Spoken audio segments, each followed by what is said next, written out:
Court back in session. You may be seated. All right, Mr. Jackson, go ahead and continue. Thank you, Your Honor. When we left off before lunch, we were discussing the inverted video. In the moving papers, the prosecution indicates that, quote, the prosecutor had not previously received this video or knew of its existence. This is I don't know if it's the third or the fourth time that the Commonwealth sort of runs to this argument about not knowing personally about the existence of a particular video, but that it doesn't matter how many times they argue that point, it still doesn't change the fact that it prejudiced the defense by not having it, and one of their members, whoever that agent is of the Commonwealth, was lying about having it and not disclosing it. Somebody knew, and the question before the court is, who was it? Who did know? Perhaps it wasn't Mr. Lally, perhaps it wasn't Ms. McLaughlin. Was it Chief Rafferty? Certainly Proctor had it. He watched it. Who else knew about it? Members of the prosecution knew the existence of this and other videos, and they hid them, and that's the galling issue.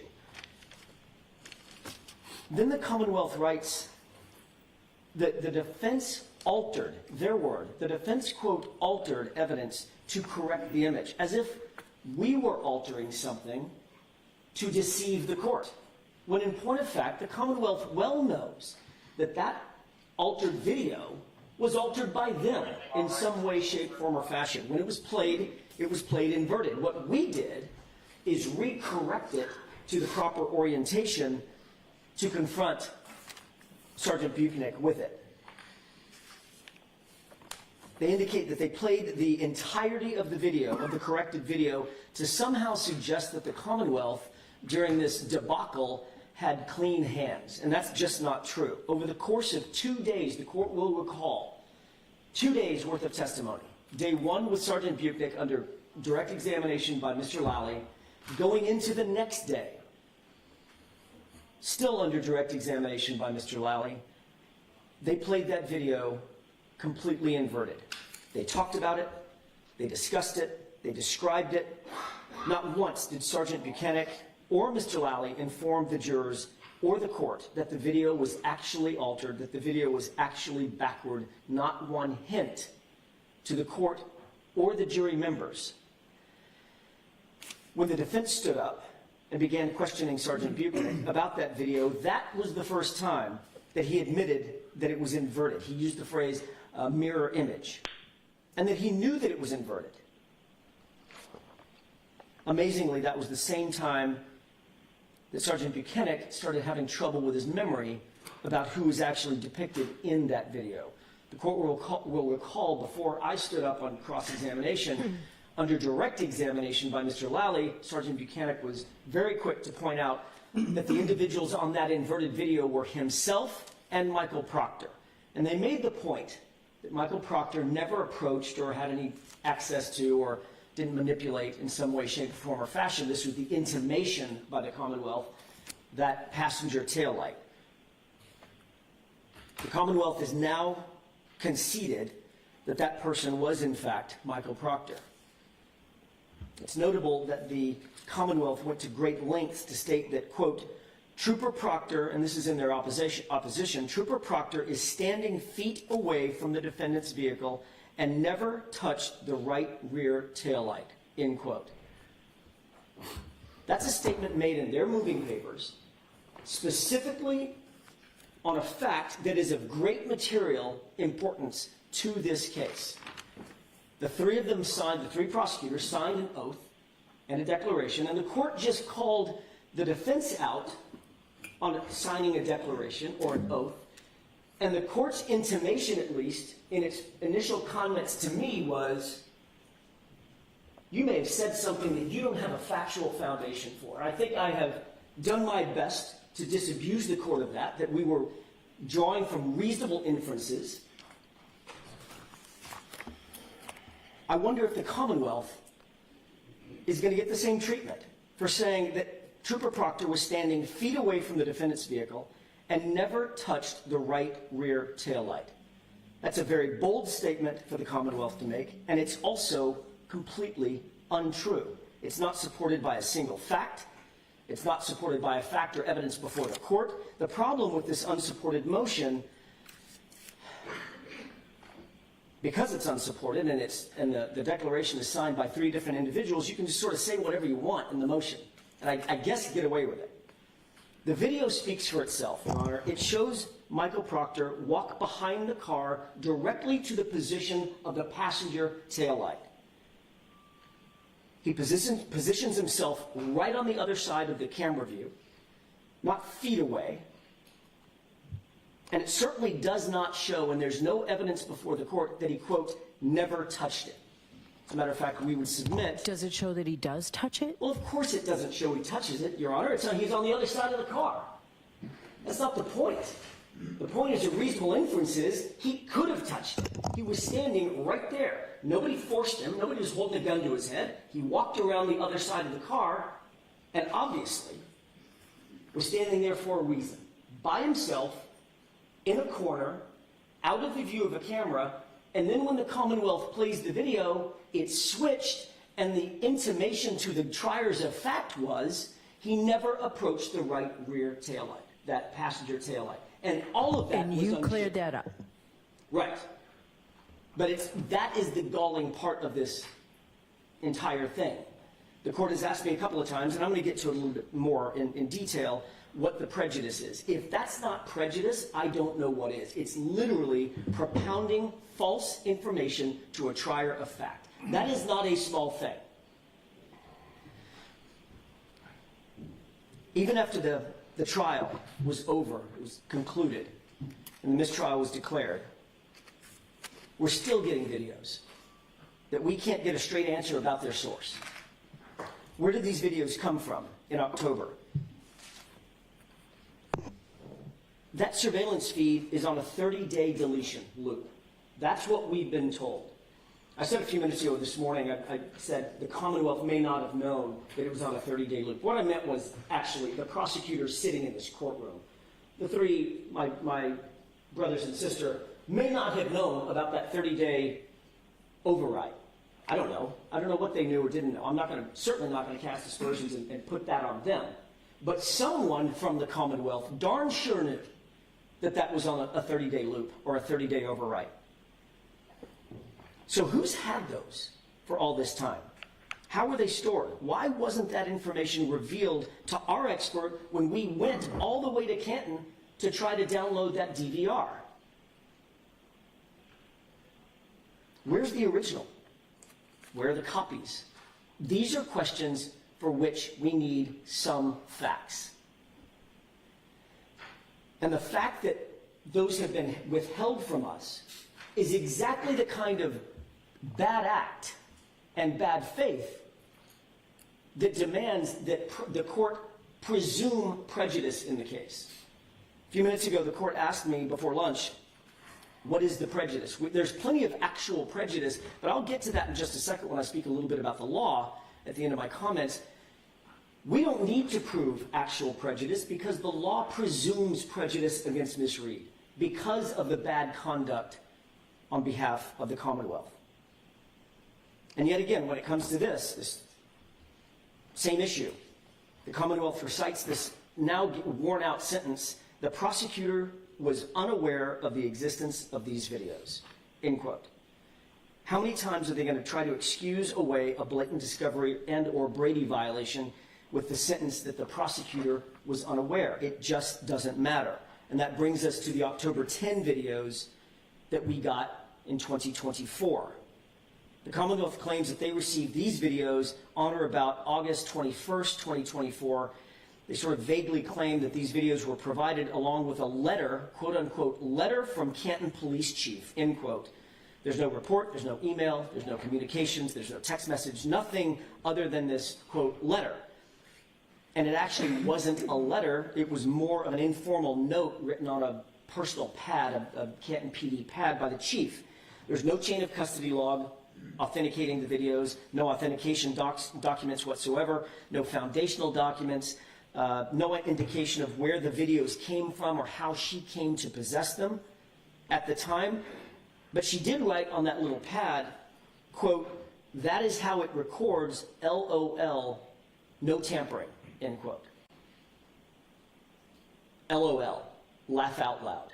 So the chief of police is laughing in the face of serious Brady violations, in the face of serious evidentiary violations and And what was the discovery date? violations. 10/10/24 you received that? Was that the date? 10/10/24. That's correct. By the way, the Commonwealth claimed in its opposition papers that, quote, the prosecutor requested that both Massachusetts State Police and Canton Police Department produce all relevant and material surveillance video, end quote. And that was sometime unidentified between April 17th, 2024 and April 24th, 2024. I laud them for that. Good. I'm glad they demanded finally, in the middle of trial, quote, all relevant and material surveillance video. So why didn't we get this from Canton PD until October 2024, well after trial? What was the delay?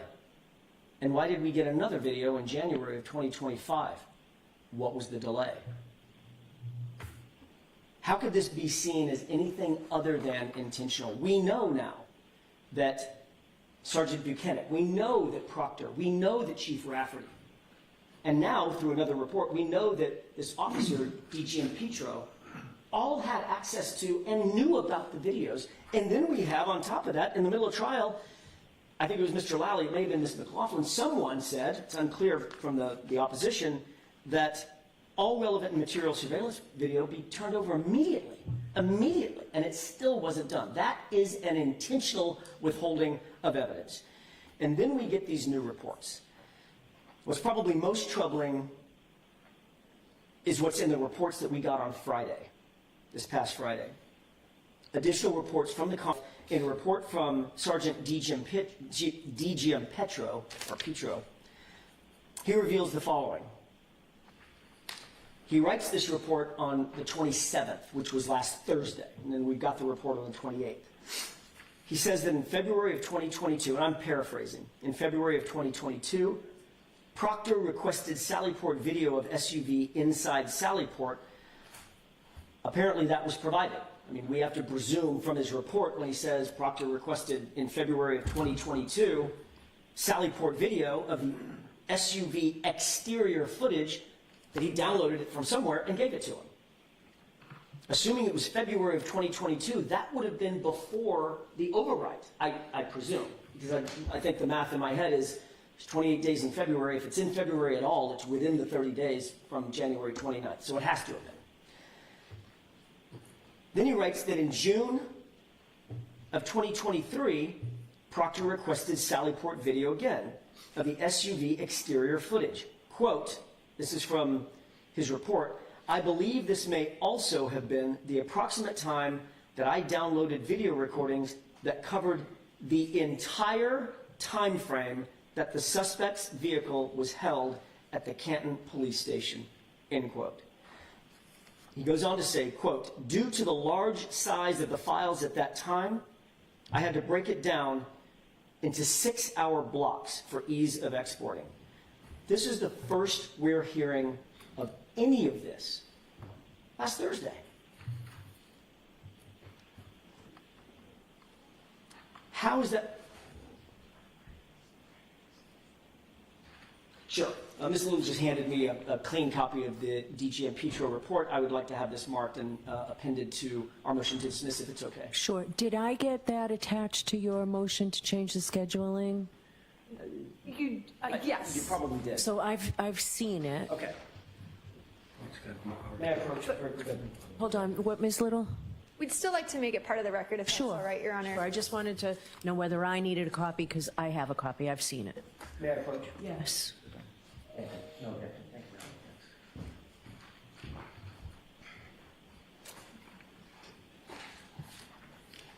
So are we marking it? So we need it if we're marking it. Oh, I'm sorry. My mistake. Exhibit 1 so marked. Okay. Go ahead, Mr. Jackson. Thank you, Your Honor.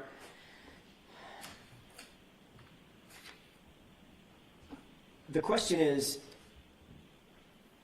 how in June of 2023, now I'm going to go a little bit slow here just because it's linear. the argument is linear. In June of 2023, according to DiGiampetro, he downloaded every single bit of video of that car while in the Sallyport or while at Canton PD in Sallyport. How is that possible? How could that be? As of February 28th or maybe March 1st, those videos are gone. So how could he have access to the whole thing? It's because someone at the Commonwealth downloaded the whole thing. They saved it. Or the only other explanation is that DVR was not at the time on a 30-day override. It's the only two explanations. Again, this is binary. So in April of 2024, as the court knows, we got additional video, and that's the inverted video.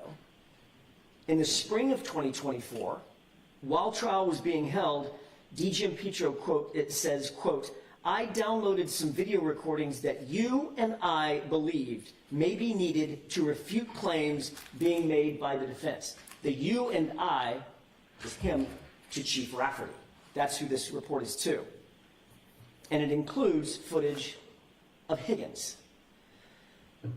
So now we find out, for the first time, that Chief Rafferty and this sergeant had been talking and strategizing about how to defeat some defense arguments, presumably, by use of videos that had never been turned over.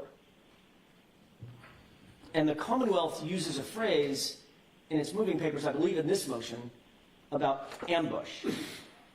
That is the definition of an ambush. So DiGiampetro admits that he, Rafferty, and the Canton Police Department had Sallyport video that was material to the case. Remember, his quote was that you and I believed may be needed to refute claims made by the defense. They were strategizing about how to defeat certain of our arguments, and they didn't turn it over. Specifically, he downloaded video and presumably gave it to Chief Rafferty. But then the interesting thing is Chief Rafferty held on to it. She never turned it over. Probably because they didn't help the prosecution. They showed Higgins engaged in conduct that is, at the very least, highly suspicious and clearly exculpatory because it impeaches his other testimony. It shows him on the phone when he testified that he didn't make calls in the middle of the night. There's no question that with this example, that is an intentional withholding of evidence. That is the legal definition of bad faith, and it's unconscionable to do that. Now put in context what we eventually did receive during the trial and then after. We received the inverted video that was falsely presented as the right passenger side of the vehicle, or the passenger rear side of the vehicle. Number two, we received several videos of Brian Higgins at Canton Police Department, clearly using his phone at approximately 1:35 or so a.m. And we received exterior footage that would ordinarily show the condition of the passenger taillight, which all happens to be corrupted, like every other video of the rear passenger side of that SUV. This is stunning. It's not like the Canton Police Department and the Massachusetts State Police were sort of blissfully incompetent or blissfully ignorant and unaware of the existence of these exculpatory videos. It's quite the opposite. Multiple officers, Proctor, Rafferty, Buchnick, O'Rourke, DiGiampetro, these individuals, we believe, O'Rourke may not have known, but we know that the others did, and have now basically admitted it or been caught trying to hide it. They were all variously actively engaged with these videos. They were searched for, they were discussed, they downloaded them, they saved them, they copied them, they labeled them, they transported them, they reviewed them, and they strategized about them. These videos were top of mind for all of these folks.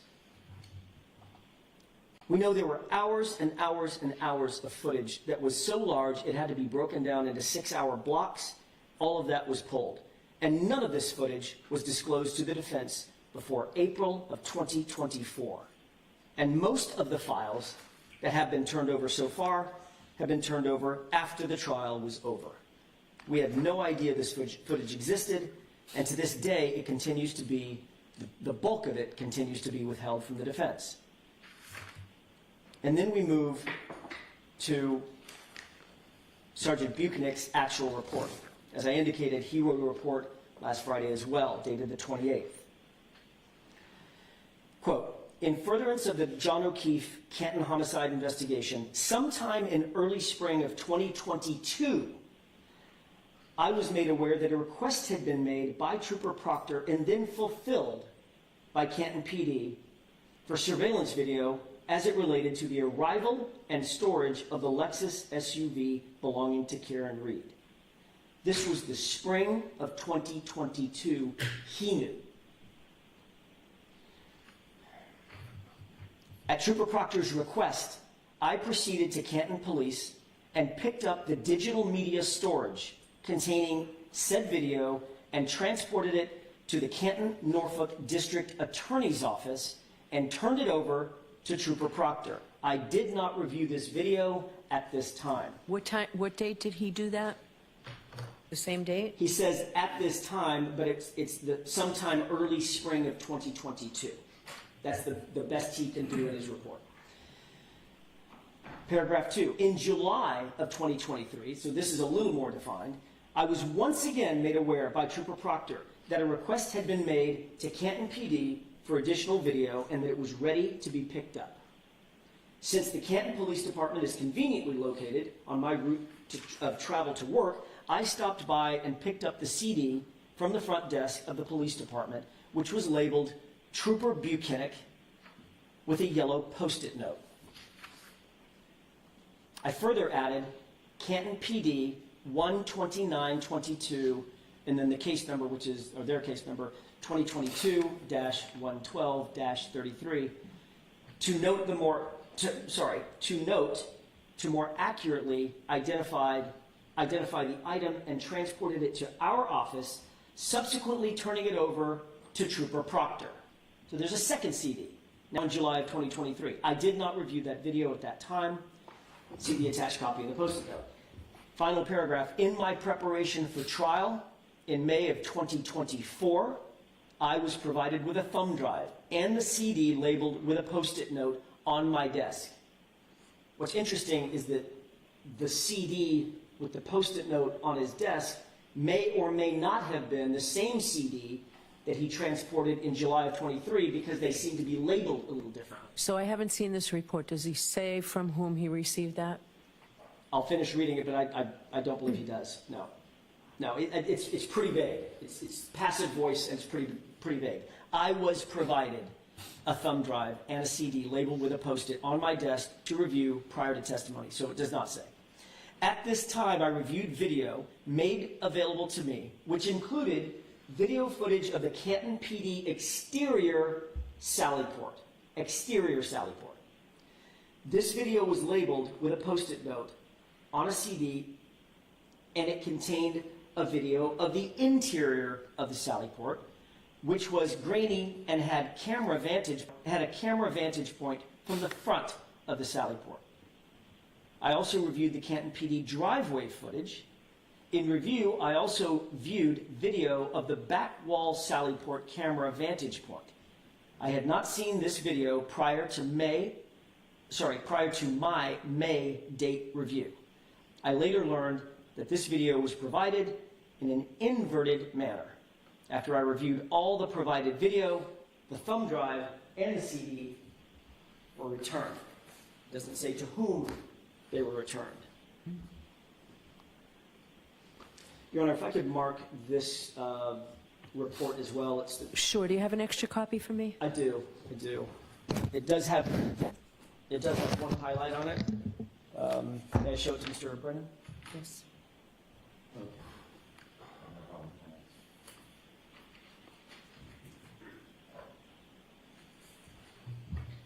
Are there two so marked? So you do have an extra copy, Ms. Little? I do not have an extra copy, Your Honor.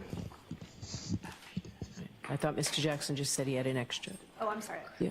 Mr. Jackson, do you have an extra copy? I think I might. I've got it right here. You got an extra copy? Is that one clean?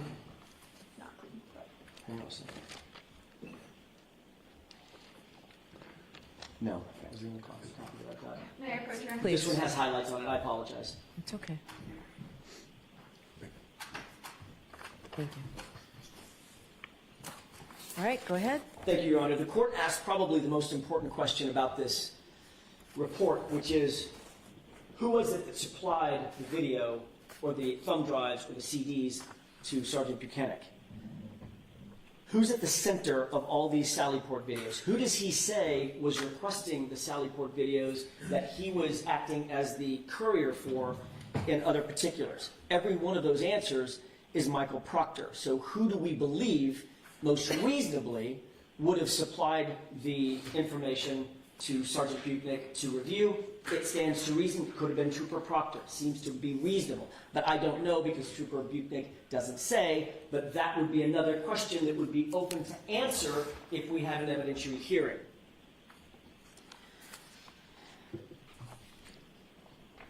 Michael Proctor was receiving the footage directly from DG and Petro, dating all the way back to February of 2022. He was the one receiving the footage directly from Buchanan, dating all the way back to the spring of 2022.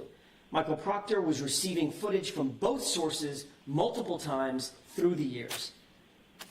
Proctor was the one who clearly had possession, custody, and control over the exculpatory footage.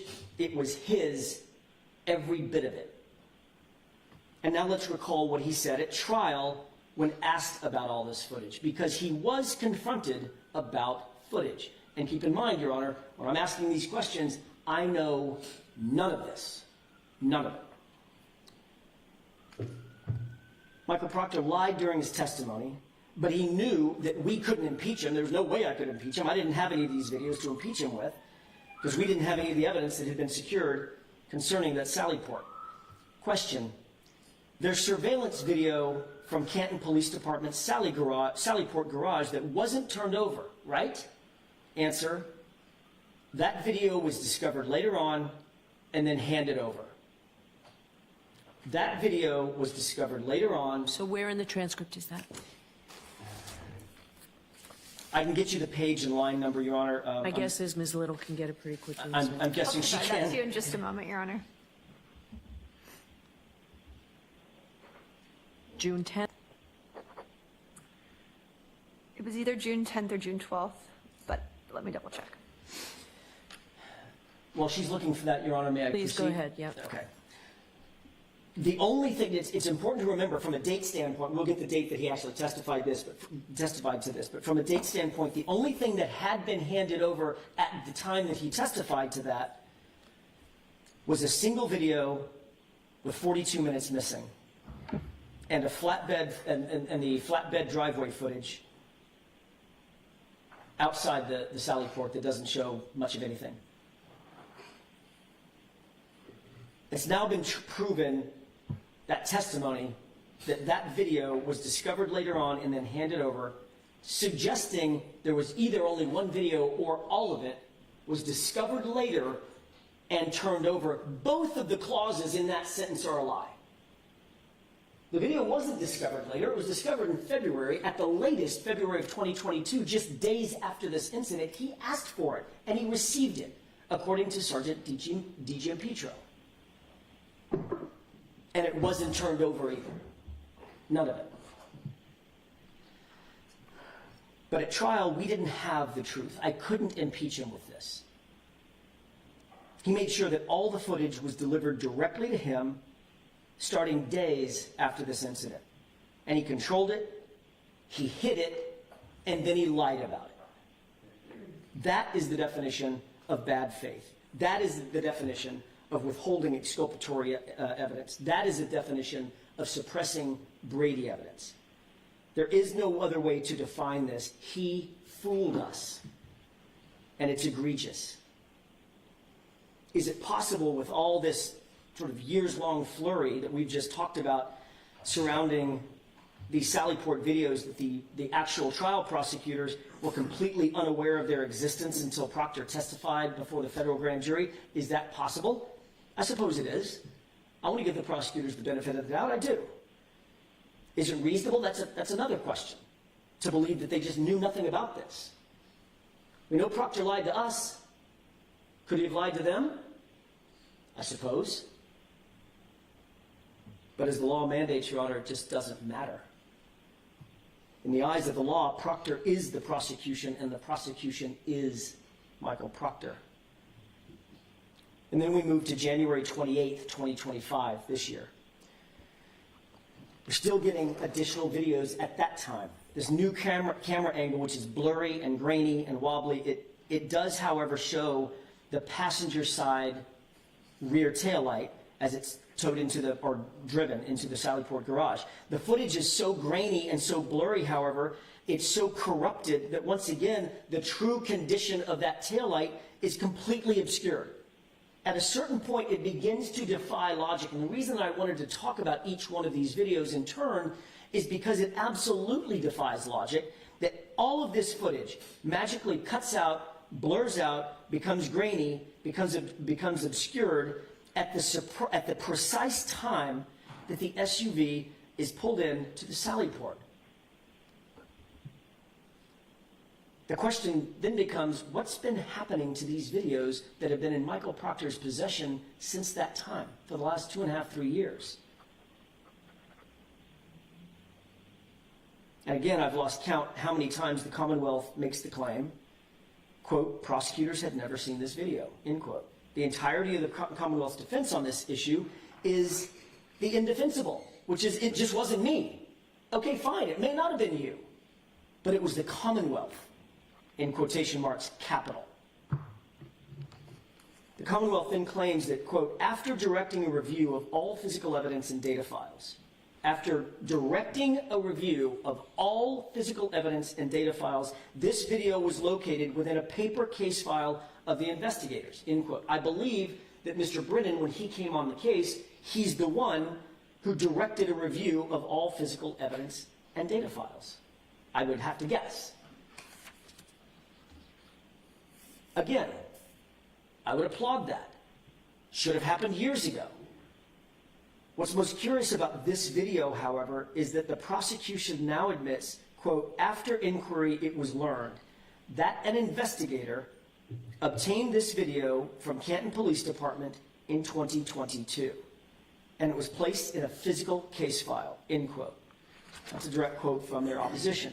They don't name who the investigator is. They don't indicate whose case file it was. They don't tell us where that case file had been, who had control over that case file, just a paper case file somewhere, mysteriously. Whether it was CPD or MSP, we don't know. Which investigator, we still don't know. What can we learn from the submission by the Commonwealth? That investigators did, in fact, download the Canton PD videos in 2022 before they were overwritten. That's the only way these videos could exist. We've talked about that. And what we don't know is where the rest of them went, and why we don't have them, and why we didn't have them for the first trial. The Commonwealth basically concedes that it is in direct violation of its discovery obligations not to have turned over these videos that were in their possession. But it makes the claim that it doesn't matter because, quote, the poor quality of the video makes it difficult for either party to benefit from the video, end quote. In its opposition, it sounds like more of a desperate argument than anything else that these cumulative, that these egregious errors don't justify the court taking any action because they claim, quote, there's no evidence of bad faith. I would take issue with that. But the quote goes on, there's no evidence of bad faith on behalf of the Commonwealth, nor any of its agents, particularly where the Commonwealth is equally aggrieved by the poor video quality and inability to obtain a forensically extracted copy of the surveillance video. Equally aggrieved. First, in that sentence, the Commonwealth admits that the defense is aggrieved. They say they're equally aggrieved, however. Aggrieved means wronged or unfairly treated or suffered harm or injustice. Merriam-Webster defines aggrieved as suffering from an infringement or a denial of legal rights. You bet we're aggrieved. But the Commonwealth can't claim that they're aggrieved when they're the ones doing the aggrieving. It doesn't work that way. The Commonwealth concedes that there's irreparable harm. They acknowledge that the forensic videos were destroyed, or at least they claim now that they're destroyed. We can never obtain the information necessary to establish the validity of any of these videos or whether and by whom they may have been manipulated, if at all.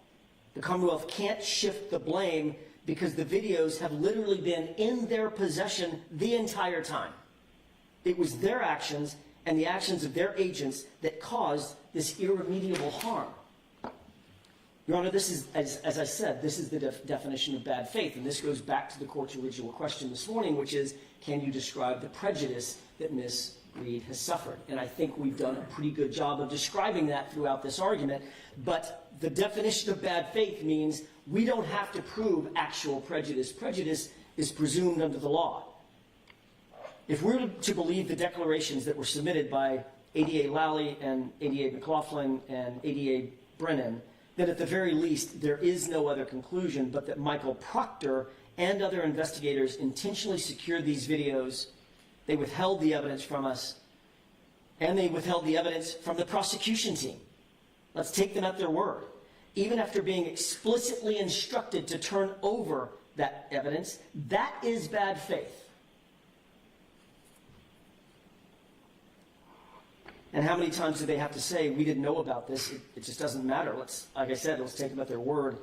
It doesn't absolve the Commonwealth of its obligations, and it doesn't reduce the prejudice that the defense has suffered. This was a pattern engaged in by the Massachusetts State Police, by the Canton Police Department, over and over and over again. And now we know, through this new revelation, that it was intentional. The prejudice the defense has suffered is legally presumed, and it's also factually proven. And thus the only remedy is dismissal. When is dismissal warranted? And this is, I'd like to talk for just a couple of seconds about the legal standards. Where there's misconduct that's so egregious, deliberate, and intentional, prejudice is to be presumed. That means that the defense is not required to show Ms. Reed suffered any actual prejudice, because dismissal is necessary to prevent the repetition of this type of misconduct. And that comes to us directly from Bridgman versus District Attorney for Suffolk District at 476 Mass 298. It's a 2017 case. Even if the court does not, and this is secondary to that, even if the court does not presume the prejudice and finds that these myriad violations were somehow inadvertent or a mistake, the result of some accident or negligence, this case still has to be dismissed under the second scenario and the second prong, because Ms. Reed has suffered actual prejudice by the Commonwealth's violations. We could not cross-examine these witnesses the way they should have been cross-examined at the first trial. The repeated and flagrant discovery violations were not an accident. I think we've established that at this point. They weren't a mistake. There were too many people looking at them, strategizing about them, to then say, I didn't realize their import. They were designed specifically, the fact that we weren't provided the evidence was designed specifically to obtain a strategic advantage over the defense and to get a conviction at all costs rather than to pursue the truth. There are obviously additional Brady violations and prejudices that Ms. Reed has suffered. I've detailed those in our moving papers. And I want to incorporate all of those arguments by reference here as well. But relating to the surveillance footage itself, there's no question that the Commonwealth intentionally withheld it, and they've been withholding it since January 29th, 2022. The Commonwealth can't really seriously claim, Your Honor, that 4 or 5 or however many different law enforcement officers were aware of and withheld the surveillance video or the surveillance footage, and who were supposedly specifically instructed by Adam Lally or his team back in April of 2024 to turn everything over, and it was just inadvertently withheld. This was intentional. And the Commonwealth then compounded those violations by Michael Proctor lying on the stand about his knowledge of the video footage and his turning it over to the defense. It was literally a fraud on the jury.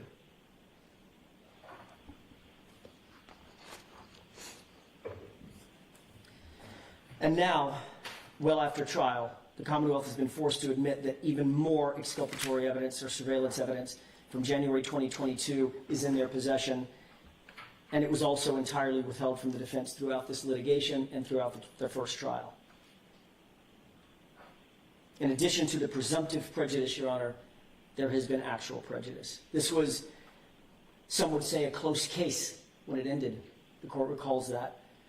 The jury was hung on some charge or charges, and the evidence suggests that they voted in her favor on others. The court needs to ask itself, what would the jury have done had they had all the evidence to which they were entitled, to which we were entitled? But they didn't. Every one of these videos was in some way compromised, even the videos that we did have. And the compromise always conveniently obscured the truth and obscured Ms. Reed's rights. This is an exculpatory fact that we should have been able to explore during the past 3 years, and certainly we should have been able to explore it at trial, but we did not have the videos. The Commonwealth did, though, and it's the cumulative effect of all these gross and repeated violations that undermines the Commonwealth's argument that this is just about a broken camera. It couldn't be further from the truth. We're to believe that all these cameras just spontaneously became defective at the exact same time. Like I said before, it defies logic. For the Commonwealth to have all this footage for a solid 3 years and hold it back from us the entire time, it makes one question what was going on with that evidence. And I have to say, in terms of lesser remedies, Your Honor, what's interesting is that the exclusion, obviously the exclusionary rule exists. I understand that that does not help the defense. It doesn't help the defense. And I appreciate the court finishing my thought on that. It's the opposite. The only remedy that can prevent this kind of repetition, this kind of misconduct, is dismissal. That's the only remedy available. And that's what the law, and that's what justice demands. As a final thought, if the court, even in the face of all this overwhelming evidence of gross misconduct, declines to dismiss this case at this time, we would urge the court to grant us an evidentiary hearing so that we can make an actual factual record of the myriad of issues brought up here. This will give the court a much better understanding of the facts supporting dismissal, and it'll perfect the record on these critical constitutional issues. And with that, I'll submit.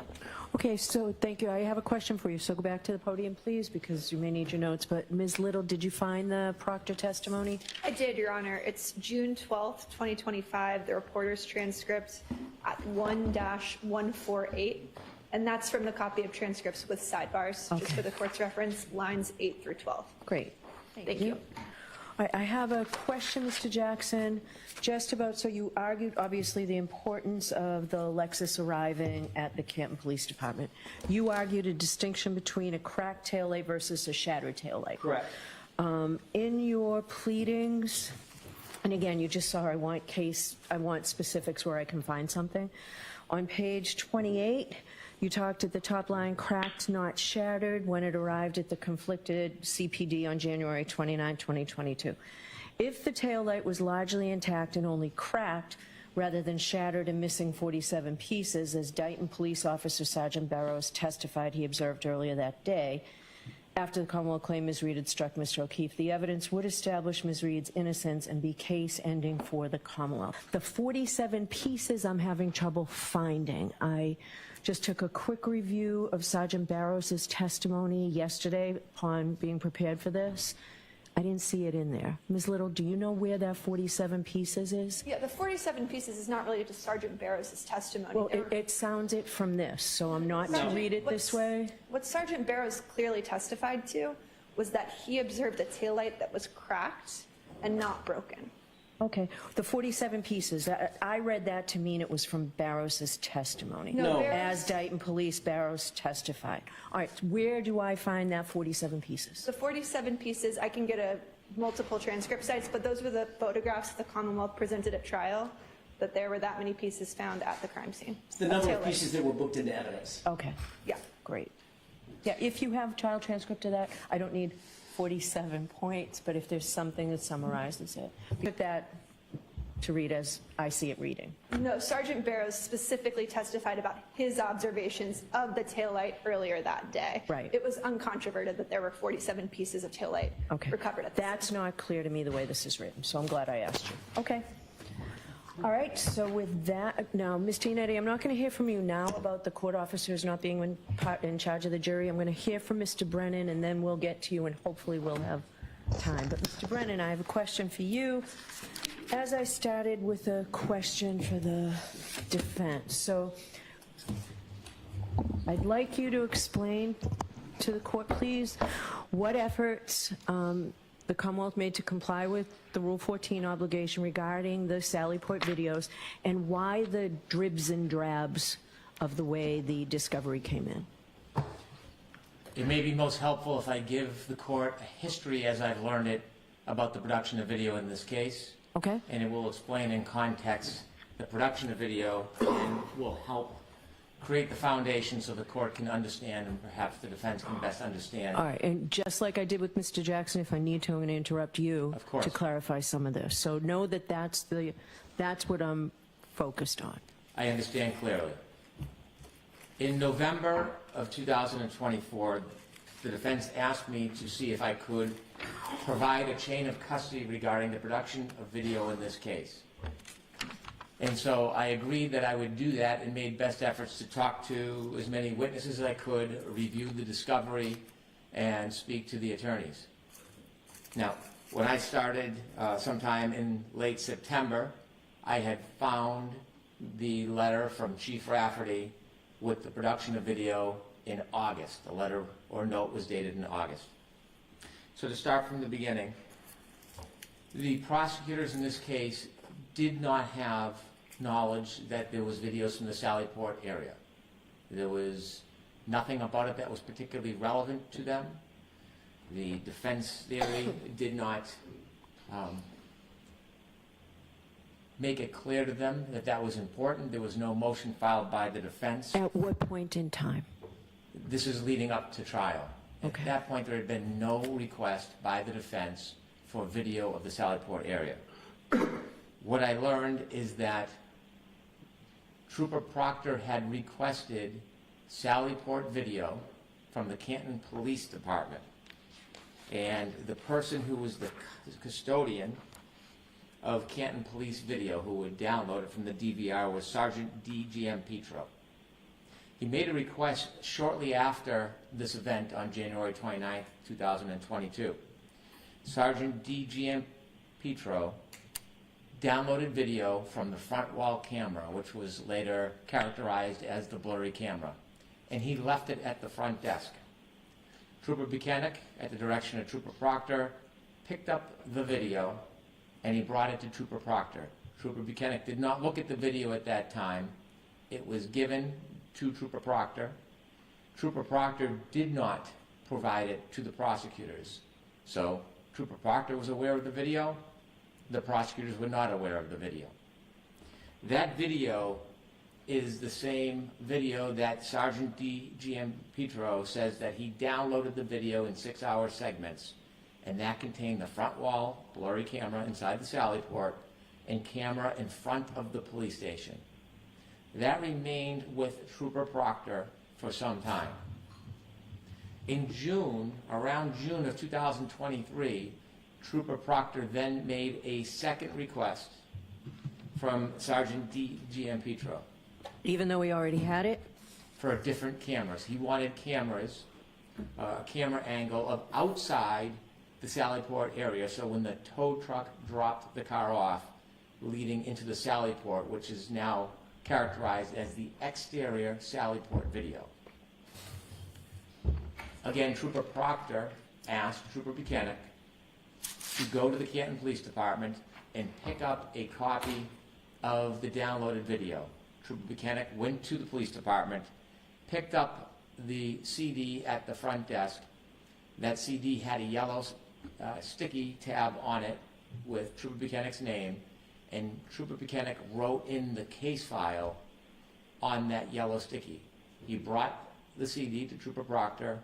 Again, Trooper Proctor in June 2023 had a copy of the exterior Sallyport video but did not provide it to the prosecutors. Both of those videos remained dormant. When Trooper Proctor was called to the federal grand jury, essentially he testified or was asked about video and said that he reviewed video. Now, this was not evidence that the Commonwealth intended on introducing or had any specific interest in. There was no particular discovery request by the defense, and there was no order. But upon reading that grand jury testimony, ADA Lally reports that he then inquired about the video. This is Inquired of whom? Trooper Proctor. Okay. This is shortly before trial. ADA Lally was given a copy of one of two of those productions. He was given the copy of the front wall video, which also contained video of outside the front of the police station. That was quickly turned over after Attorney Lally received it on April 4th, 2022. So what we know at this point is Trooper Proctor has this original production on April 4th, 2022, shortly after January 29, 2022. I'm sorry, it was provided April 4th, 2022. 2022 or later? No, It was later, right? was Because later. the It was- federal grand jury was later. he provided it on the eve of trial, so it was April of 2024. So we know this production on April 4th, 2024 was in the hands of Trooper Proctor shortly after January 29th, 2022. At this point, the prosecution team is still unaware of the June 23 production, which has Trooper Buchanan's name on it, which shows the exterior Sally Port. As trial began, there still was no specific order or request. The chief of police saw something about the trial, and let me rephrase. Prior to the trial, it's reported that Attorney Yannetti was discontent because the video of the front camera Sally Port was so grainy, intermittent, and not continuous. And that's an accurate description of that video.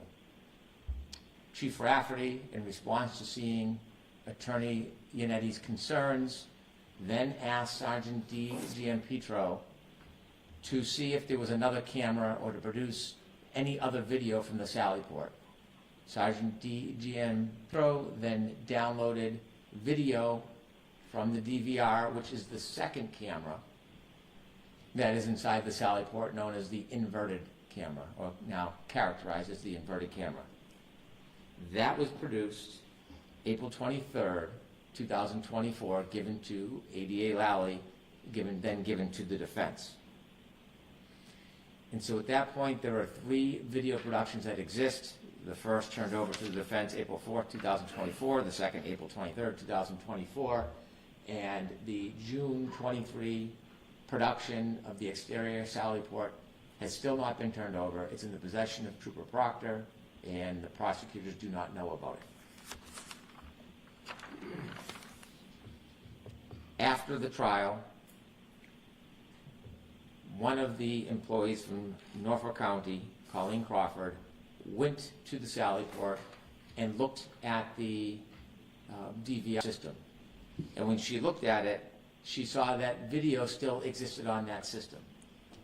Although there was a 30-day overwrite on that system, the system had a number of backup hard drives, and because of the backup hard drives, the video existed longer than 30 days. She wrote an extensive report that was turned over to the defense, and this is after trial. The report notes her investigation about all the different videos, and it summarizes everything that she saw in that July 2024 visit.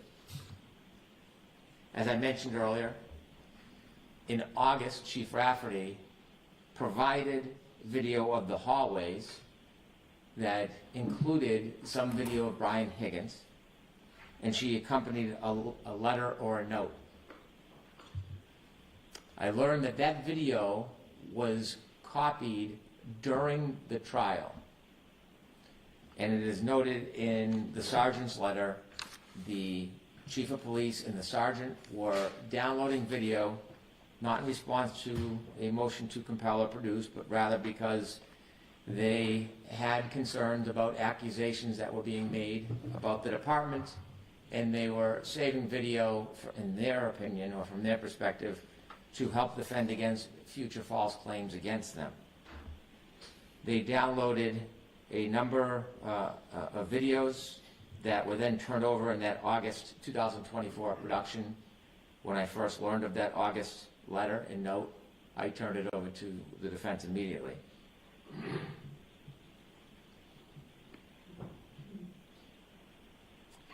The issue came up regarding the DVR in November, and as we've litigated extensively, so I'll simply summarize it, I invited the defense to come to the Canton Police Department.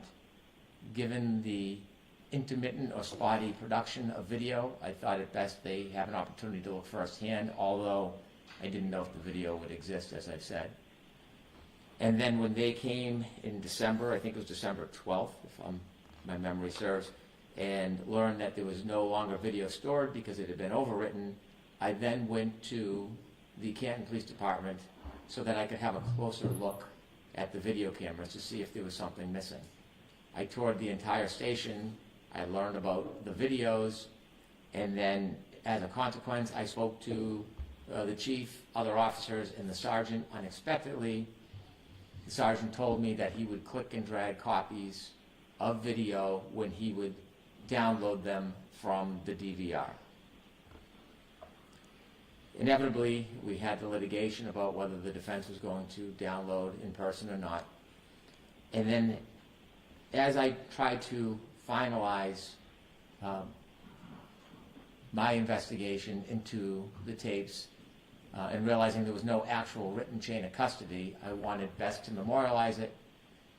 I had been reviewing all files, data, hard files, but I had not been on the case long enough to review everything, so I asked that the parties of the Commonwealth look through all files, all databases, so that I could help facilitate my review. At that point, I was provided by Trooper Tully the June 2023 CD with Trooper Buchanan's name on it. That is the exterior Sallyport video. And within 24 hours, I provided that to the defense. I then asked both the sergeant and Trooper Tully and Trooper Buchanan to write reports. Since there was no chain of custody, I wanted best to give as much information as I could and document the history of the video. That, Your Honor, is a summary of everything that I had learned, the investigation, and the production of the videos. Do you know which investigator's file it was found in? Trooper Proctor's.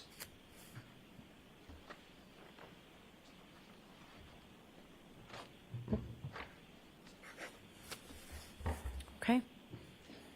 Your Honor, I have 3 separate arguments. I will proceed with the videotape argument since we've lodged into it. Sure. Okay.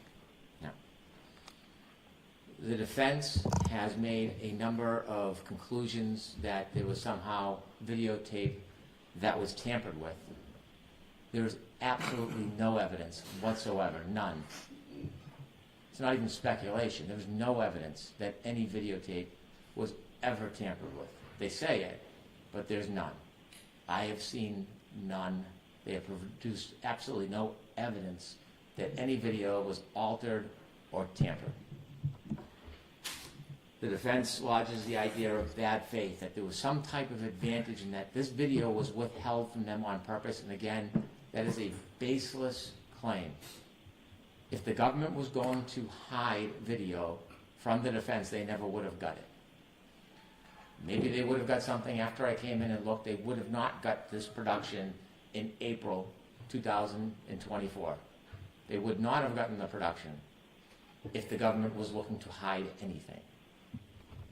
And so the idea of intentionally withholding or bad faith is just characterization by the defense. The words Brady have meaning. Now, first, Brady needs to be exculpatory, and that's going to be something I think I can demonstrate does not fit this case. And secondly, in order to compel the court to conclude there was some type of remedy that should be issued, they want the court to conclude, like they do, that there was some type of tampering or some type of destruction of evidence. There was none. There was none. Now, Trooper Proctor had this video from June 2023 in his file. And I think the best evidence that this was not intentional is if you review Trooper Proctor's trial testimony. So do you have a volume? Is it at the same place that Ms. Little gave me? Well, I have the same volume. They gave you a fragment of his testimony, which is about 3 sentences, but if you actually read a number of pages, testimony that deals with this video, and it begins on page 133. What you will see, and I won't spend a half hour reading it, but what you will see is that Trooper Proctor was aware of the grainy video, which was the video that was provided right after January 29, 2022. He was unaware of the inverted video until it was produced right before trial or right during trial by the Canton police. And you can also see that he in no way was hiding the June 2023 video, because you can see the confusion between all the parties at trial.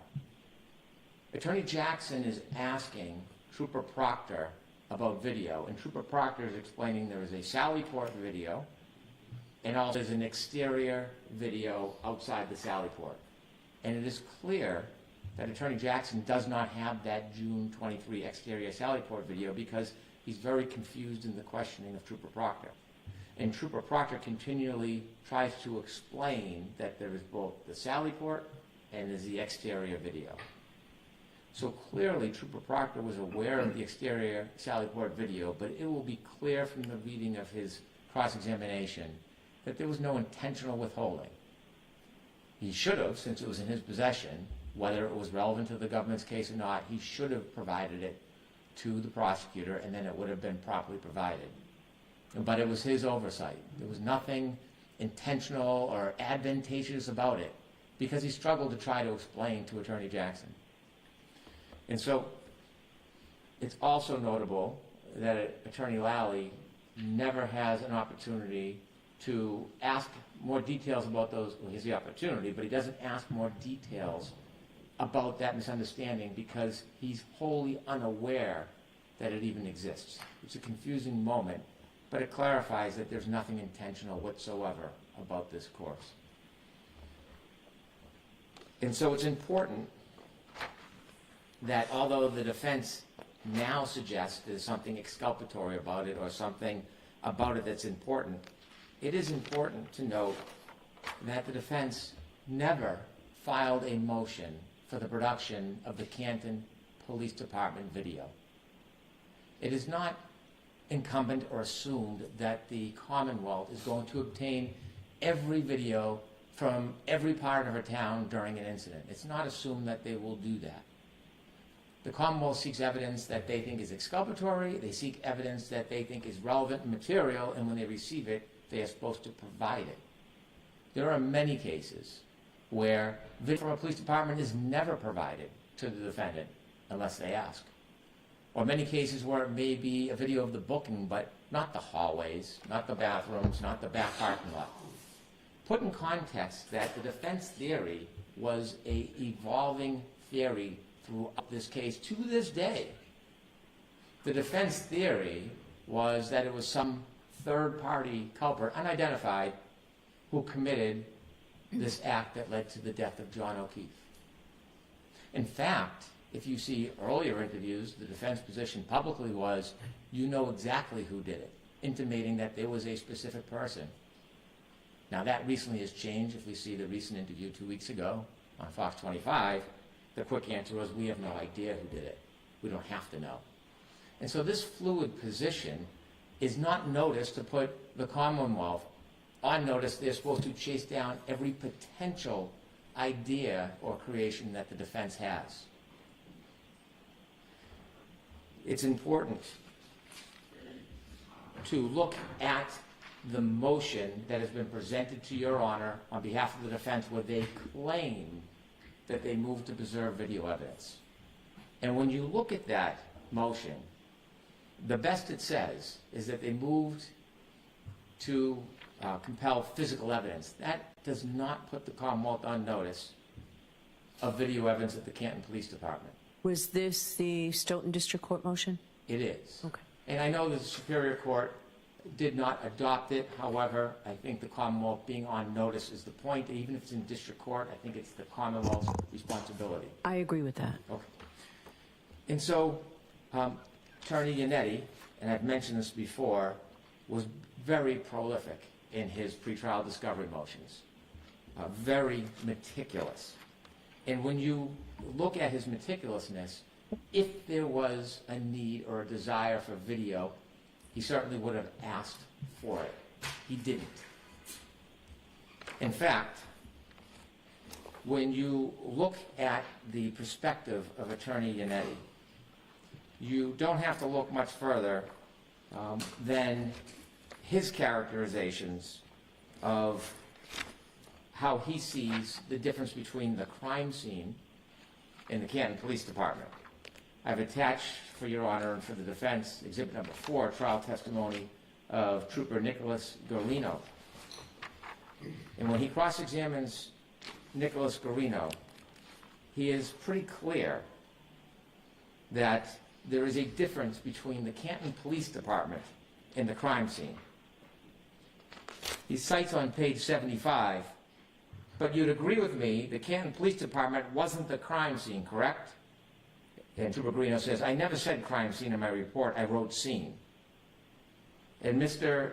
Attorney Yannetti iterates, okay, well, Canton Police Department was not the scene of any crime, was it? So the defense is hard-pressed now at this moment where they are trying to create prejudice that doesn't exist, to try to convert a motion that they filed with very specific intentions for physical evidence, to now suggest that that includes Canton Police Department because the Canton Police Department is somehow the crime scene. It doesn't convert.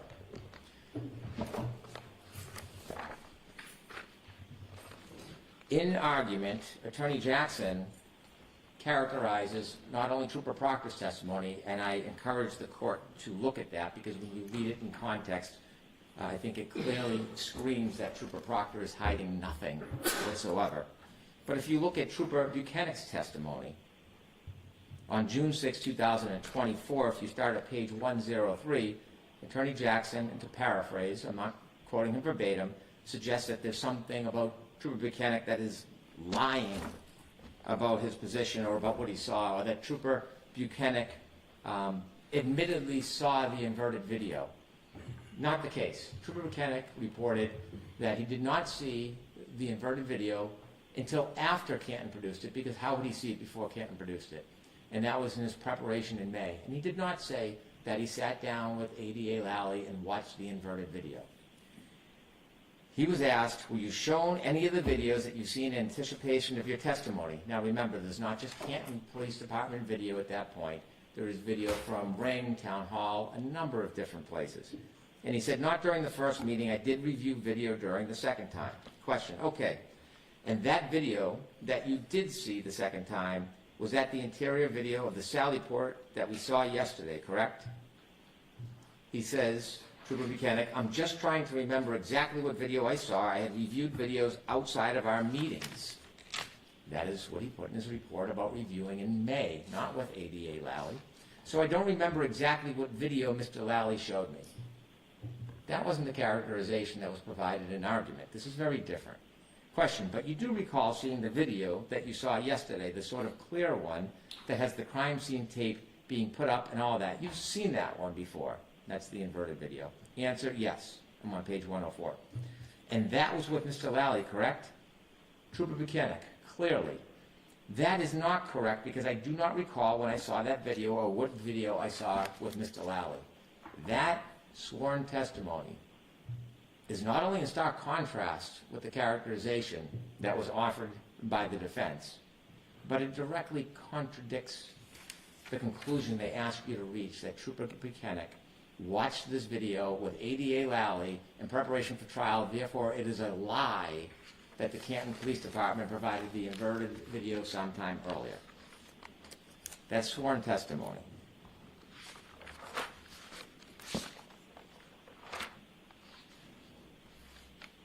Now, again, trying to assert some type of relevance, the defense suggests there is something in the federal materials that would show relevance, because Mr. Higgins said in the federal materials that he does not believe he made any phone calls. If you were to look at that testimony in the federal materials, you would see there was an enormous amount of conversation about the period in which he was sleeping. And there were dialed calls between him and Mr. Albert. And so you have to look at it in context rather than say it's an unequivocal denial and there's an aha moment. There is no aha moment. So, Do you have the grand jury cite? I think I might have got it from Ms. Little earlier, but the grand jury testimony of Brian Higgins, I have it. It's just easier if you have a cite to that. I have a tab, but I don't, perhaps Attorney I'm sure McLaughlin Ms. does. McLaughlin can get it I'll from. provide it momentarily. All right, thank you. So what really arises from the subterfuge is that the defense did not ask for video. There was video provided when the prosecutors learned about it. There was video that was in the hands of Trooper Proctor that should have been provided to the prosecutor that wasn't. There was nothing done to alter or taint the video. There was nothing destructive about it. There was no tactical advantage. There was no benefit to the government. And clearly from Trooper Proctor's testimony, there was no effort whatsoever to hide it. It should have been managed better, no doubt. But there was nothing about it that was prejudicial. There was nothing about it that showed tampering or altering.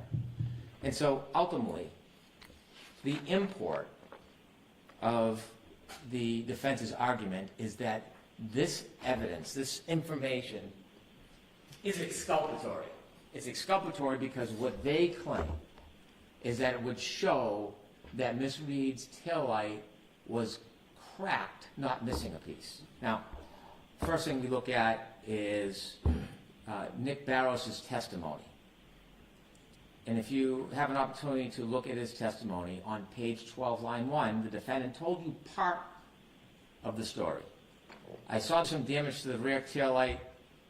To my best ability and recollection, that taillight was not completely damaged. It was cracked. But they forgot the next part. And there, pause, a piece missing, but not completely damaged. That's exactly how we see Miss Reed's car later on, after it is at Canton. The entire taillight is not missing. There is a piece missing.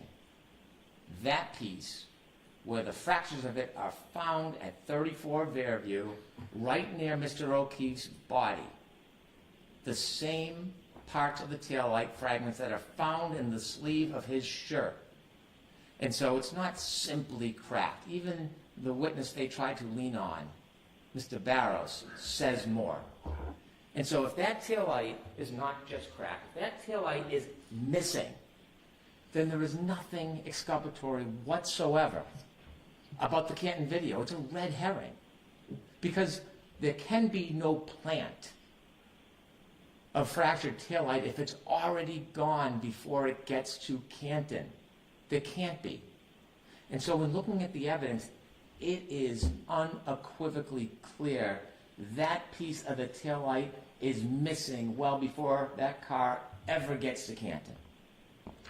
And so we can quibble and we can dispute and we can go back and forth all day, but the best way is to just show you the evidence. And so when we look at the evidence, let's start first with the fact, the claim that the Sallyport videos were tampered with. Canton went back before January 29, 2022, and they took samples of the video to see if it was in the same condition, inverted for the back wall and fuzzy for the front wall. And we have those, and we've turned those over to the defense, and I just want Your Honor to see a small clip of that to show this condition, these conditions existed before this case was even a moment. So with the court's permission, I'm going to ask to put up exhibit number 2. Exhibit number 2 shows the inverted camera from January 1st, 2022. Now this is 28 days before Ms. Reed's Lexus hits the Sally Port area. Now you can see, if you stop that please, thank you very much, on that wall, on that garage wall, there's a 4, it is backwards. This Sally Port video was not doctored by Trooper Proctor. It wasn't altered by Trooper Buchanan.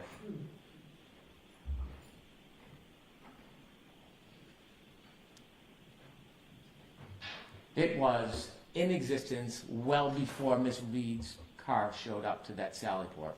Similarly, front wall camera, could you please put on exhibit 3?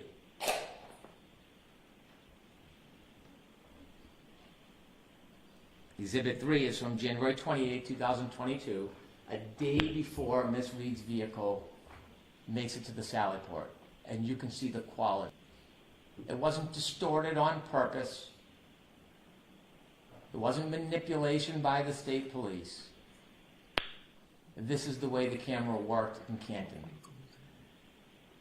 Thank you very much. And so the idea of tampering, we can claim it, we can assert it without fact, but we can prove it did not happen. Now, what we know is that missing taillight was not tampered with because it was gone hours before police even touched Miss Reed's vehicle. At 5:08 a.m., she left Meadows Road. That's John O'Keefe's home. And when she left at 5:08 a.m., that taillight part was already missing. If we look at Exhibit 6, please. This is from the Ring video of John O'Keefe's home. This evidence directly contradicts the idea that the Sally Port video is relevant to show any break or planting of evidence. As Miss Reed nudges into Mr. O'Keefe's car, she will pull forward and we'll stop the video in 2 spots so you can get a clear look of that rear tail light missing.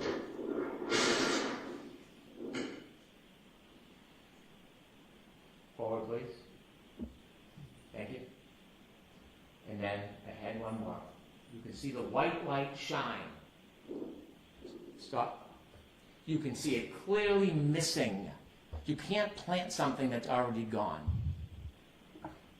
And the reason why you see white, it is a red taillight cover, and when the red is missing or gone, as it is in this case, the white bulb still shines, and that's why it shines white. The defense position is also contradicted by the ARCA witnesses. If we look at Dr. Wolf's testimony, day 31 of trial, it's noted as Exhibit 10 in our package, page 36. ADA Lally asks the good doctor, now doctor, in the course of your analysis or review of materials here, were you ever provided with a video of the defendant backing out a garage and making contact with Mr. O'Keefe's vehicle in his driveway at about 5:07 in the morning on January 29th? He says, I'm not aware of that. And then if we move to page 124, line 1.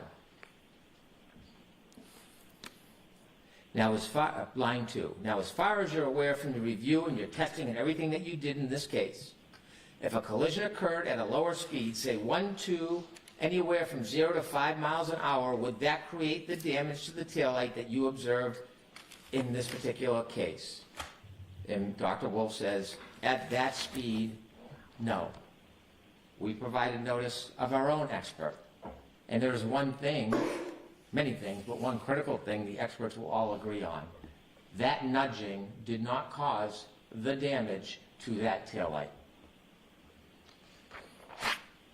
The defense position is also contradicted by dash cam footage. Sadly, an officer went to the O'Keefe home to check on his niece and nephew on that tragic day. And when he did, he had a dash cam video further reinforcing that that taillight is missing well before that vehicle makes it to the Sallyport area. If we could play Exhibit 7, which is the dash cam footage showing Mr. O'Keefe's car in his driveway at 8:22 a.m. If you could close up for the court, please. If you compare the right side to the left side, although covered and impacted by snow, if you could more close up, please, you can see that taillight, just like the detective from Dayton said, just like the 508 ring video shows, is missing. Is missing. There's no plant.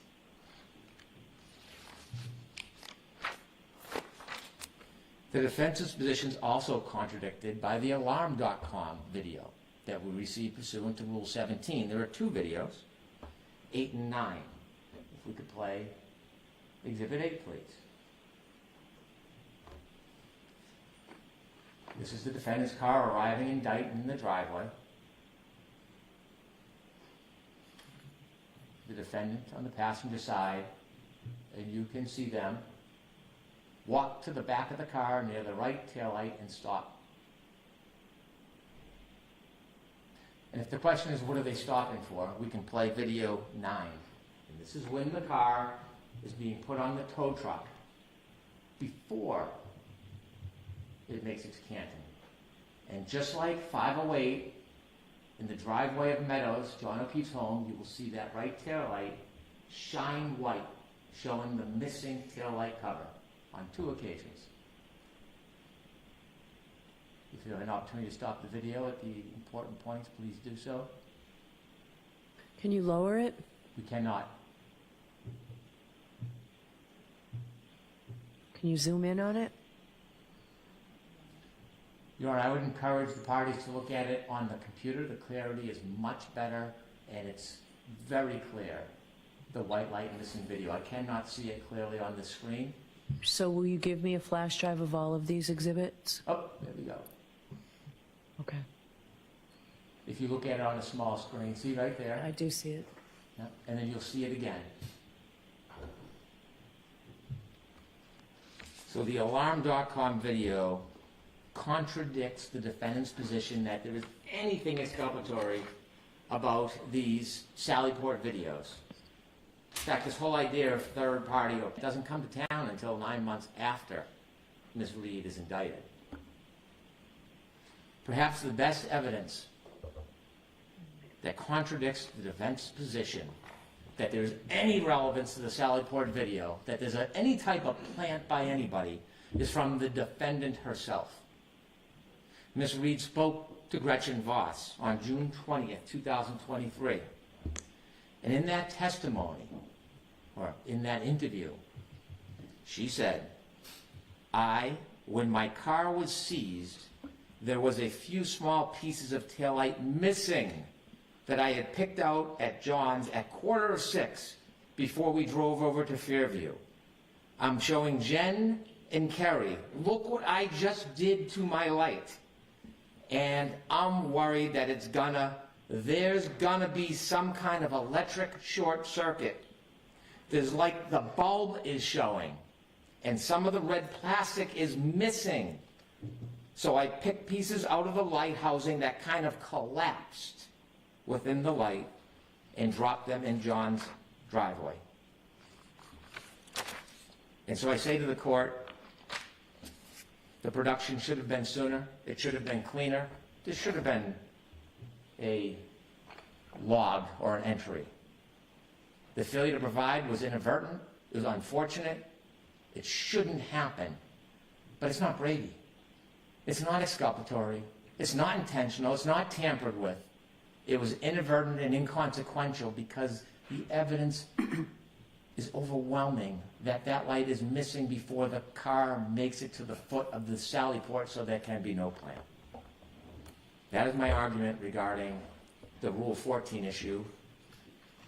I would like to have time to speak about the claim of jury tampering. I understand the temperament of the court. I'm not tone deaf, but it is a claim that was lodged that has collateral consequence. And I think it's important for me to be able to address it. May I? Yes. The claim of jury tampering is probably one of the most serious claims that one can make, because it's not simply an attack on a case. It questions the fabric of our entire judicial system. If a good juror comes to court and believes there is no integrity in the court or in the judicial system, it is impossible for a fair-minded juror to even consider evidence because they do not trust the system to begin with. And if a government actor or a trooper or a police officer tampered with a jury, that would be one of the biggest, most abhorrent transgressions that could happen, because of the collateral consequence of tampering with the jury. It would take away the community's belief in our system. On the other hand, if there is a claim of jury tampering and it's baseless and there is no evidence, it is not only a direct attack on the judicial system, it would seem to be an effort to try to undermine the authority of the system in court before a trial to impede the ability to have a fair trial. It is an extraordinary claim. And it's notable, the defense motion to dismiss is not just a motion to dismiss, it's a motion to dismiss for extraordinary government misconduct. So when you make an extraordinary claim about jury tampering, there should be extraordinary evidence. There isn't even ordinary evidence. There is no evidence of jury tampering in this case. Now, I don't want to belabor this, but it's important because of the consequence of what happens when a claim like this is lodged. There is damage. And while I'd rather sit down, as I said before, a lie unchecked becomes the truth. And so, how does one propagate a claim of jury tampering when there's no evidence? Well, first you need to plant the seed of corruption. And all you have to do is whisper it, and hope the poison goes out there and is resonating in the potential community. And so what happens in this case? The defense finds a willing partner who covets an opportunity to meet with the defendant. They find a time, like after the Super Bowl, so there's this national exposure, and they just seep the information. They just seep it into the public and let it resonate. There can be no retort. The government can't respond. No facts, no evidence. Just saturate the public. Now, it's important to see or hear or read what is said, because this really is the acorn that is being planted that cannot be rebutted. And it's not insignificant that this same information before this interview is being disseminated by Mr. Kearney. This idea that there was tampering by Lieutenant Fanning. Not a coincidence. And so during this interview that the defendant and the attorney have, the question's asked, I don't know why it's asked, but it's asked, there have been sort of these unsubstantiated claims in the atmosphere that there might have been some funny business with the jurors who were dismissed. Really? And Mr. Jackson says, right. The question, is this a real concern that you have? Is this something that you were looking at, or have you just dismissed it as a rumor? Answer, I never just dismissed that as rumor. Something like that, it's too convenient for the prosecution for us to just dismiss out of hand. Do I have any evidence, specific evidence that there was jury tampering? I don't have any specific evidence of it. And yet we have a motion filed 2 weeks later. Do I think there are questions that should be asked? Do I think that there are questions that have been raised about the way the jurors were dismissed and who was dismissed, very specifically? And then it continues on page 13 of the transcript. Question. One of the state troopers who was involved with the Norfolk DA's office and on the periphery of the investigation was also responsible for the jury? Not sure where these questions come from. Answer, right. He wasn't that far on the periphery of the investigation. He was involved in the investigation. He was direct supervisor over the individuals that were testifying and over and about whom we had leveled some very, very serious claims and ended up proving those claims during the course of direct and cross-examination in the presentation of our case. That person, that supervisor, we found out well into trial. As a matter of fact, at the end of the trial, we found out is the very person who was governing the jurors. That's a question that should be raised. That is an issue that should be teased out. Should never, ever happen. That is the very definition of a conflict of interest. Question, is that standard in Massachusetts for just the DA's office to assign whoever they want to be sort of, supervisor of the jury? Yeah. Is it standard in Massachusetts? I hope not. Never seen that in my life. But if I had a nickel for every time I said I've never seen this type in my life as it pertains to the Massachusetts justice system, the criminal justice system, I'd have a lot of nickels.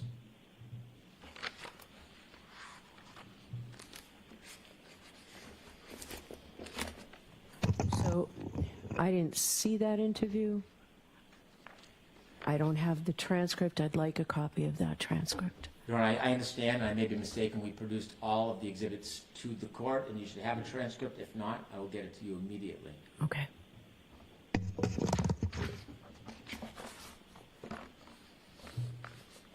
Okay. So after step one, finding a vehicle to plant the seed, and they did that very effectively, the next step is they have to identify our target. Who are they going to blame? Who's going to be the villain? In this case, a villain goes from anybody that gets in the way. It could be a soccer mom. It could be a police officer. It could be a good Samaritan. Anybody that crosses the path is a target. And now they decided they were going to identify Lieutenant Fanning. Lieutenant Fanning is one of the most conscientious, dedicated, admired state police officers in Massachusetts.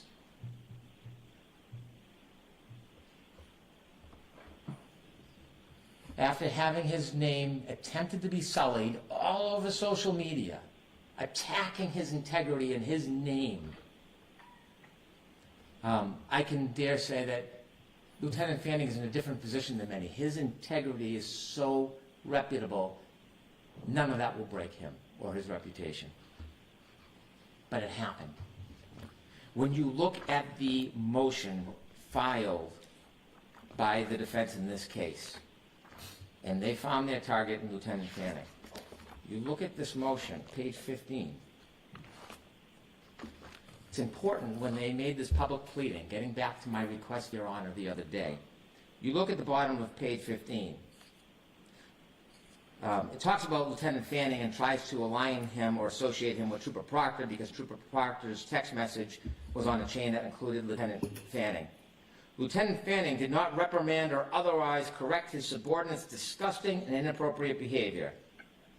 As a result, he was investigated by the Office of Professional Integrity and Accountability for allegations of inappropriate correspondence between department members. True.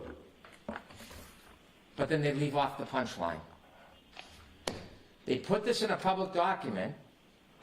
They try to smear him, degrade, demean, dehumanize. But what they leave out is that after this thorough investigation by the Office of Professional Accountability, where they took strong measures, very strong measures when they found something that they were not in agreement with, they concluded that these complaints were not sustained.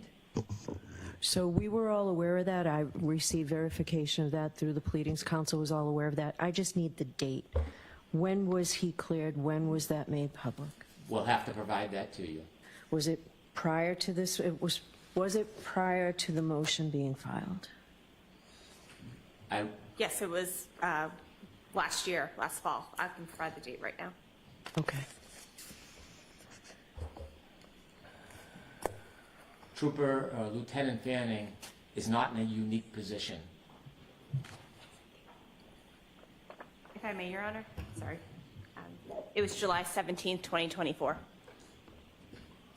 He is similarly situated to the many first responders and witnesses in this case. And then, without any basis, the defense then distorts that Lieutenant Fanning was in charge of juror security. He had control of the jury, and he had access to the jury. Think about what those statements say to our community, who are going to pile in here in less than a month to try to give a fair trial to both sides. Think about what those words mean.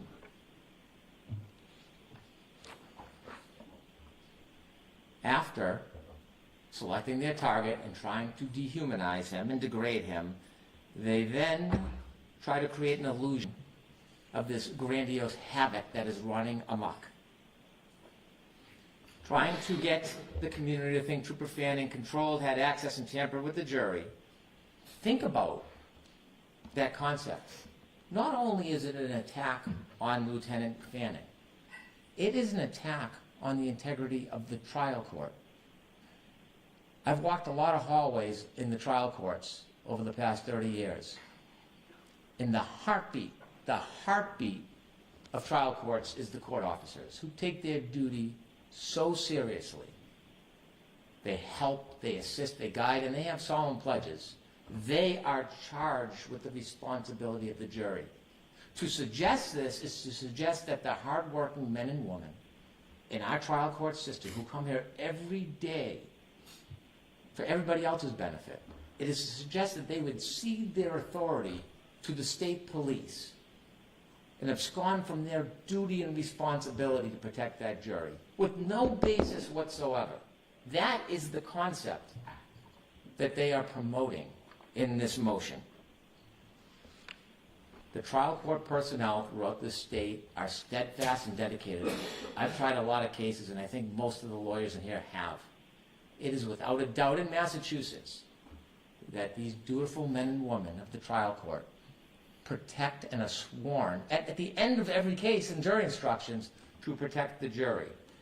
And these trial court employees, especially here in Dedham, some of the finest, would never abscond that duty. And yet it is now in the public domain, this suggestion.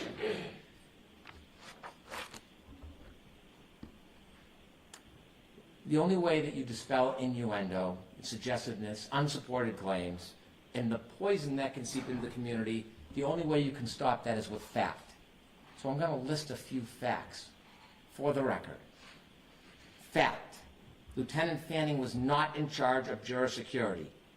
Fact: Lieutenant Fanning did not have control of the jury. Fact: Lieutenant Fanning did not access the jury.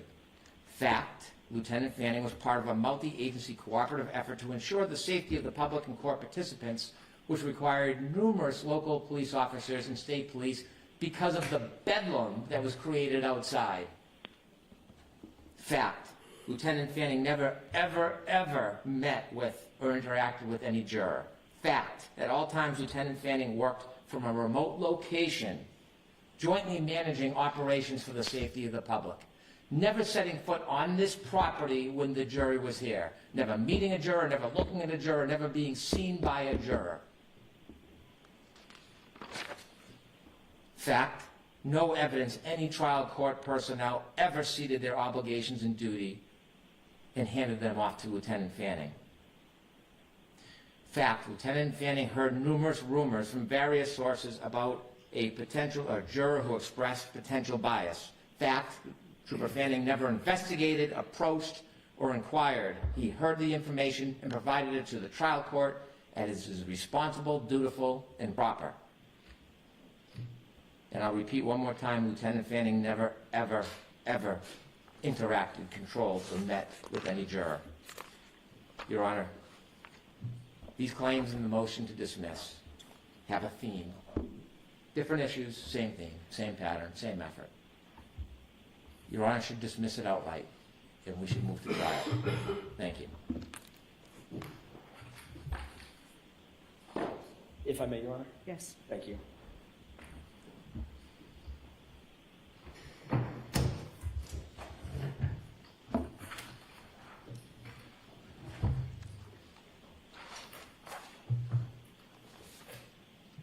We're going to address in reverse order some of the statements made by Mr. Brennan. And I want to talk first about this issue of juror interference, which is what we called it. Its words matter. We've claimed that there's interference.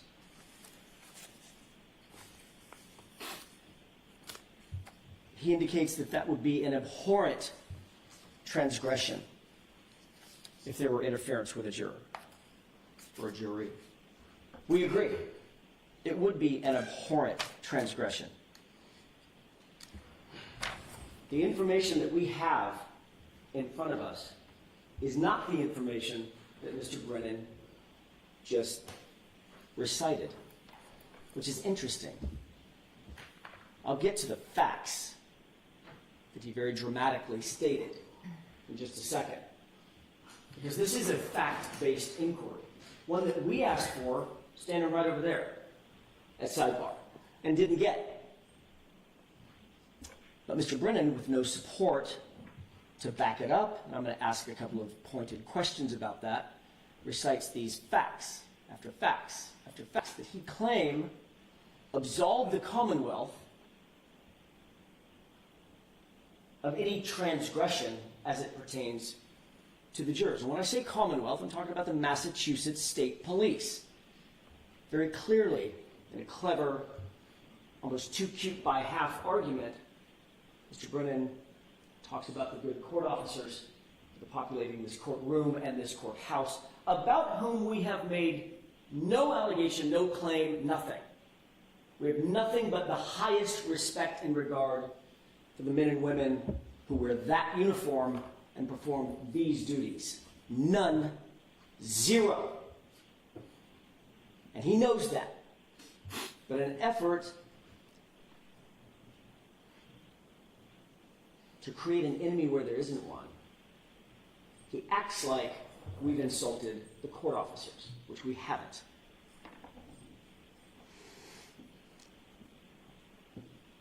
He also said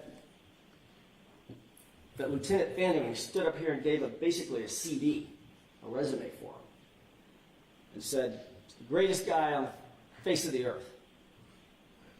I don't know Lieutenant Fanning. I don't know if he knows Lieutenant Fanning. Not really the point. It's in the personality contest. He said that we identified somebody with an unassailable reputation. We identified him. We didn't identify anybody. We were standing up at sidebar, fat, dumb, and happy, not knowing what was going to happen when somebody else identified him. It wasn't us. And by the way, everything that we filed concerning this was under seal. We didn't disclose anything in any court document. It wasn't a public document, it was under seal.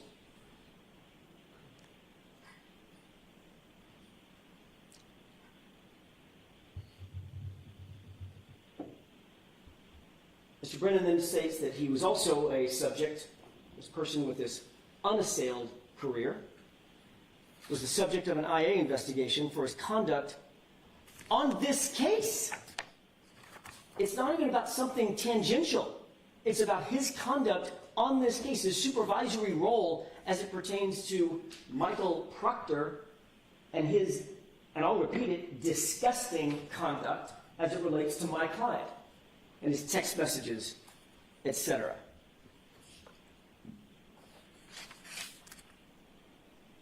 When he was asked about those text messages, his claim was, "I was on vacation and I didn't read them." And ultimately, the Massachusetts State Police investigation cleared the Massachusetts State Police officer. We've seen that happen before.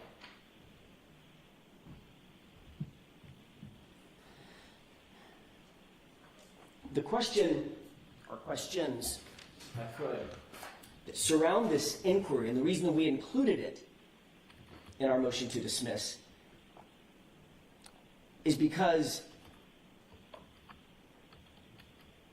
it appears that Ms. Reed did not get a fair trial because of this juror's dismissal.